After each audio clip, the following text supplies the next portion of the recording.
Den mobile udstilling Gode Vådrum kommer rundt i hele landet. Byggetekniske uddannelsesinstitutioner, virksomheder og messer får besøg af udstillingen, og det er gratis.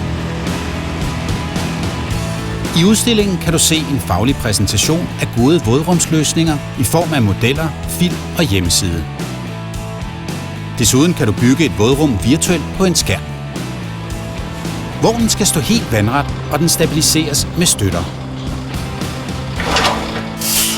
Trækkeren kobles af og køres væk.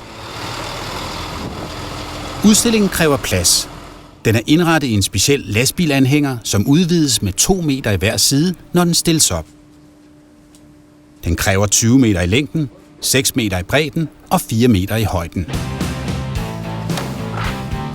Ved ankomst skal tilkørslen planlægges.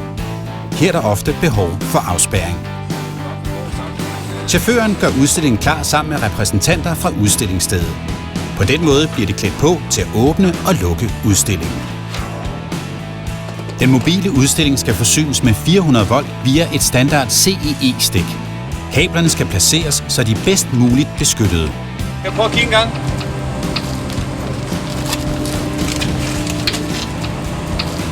Her skal der være 220 3 gange. Ja.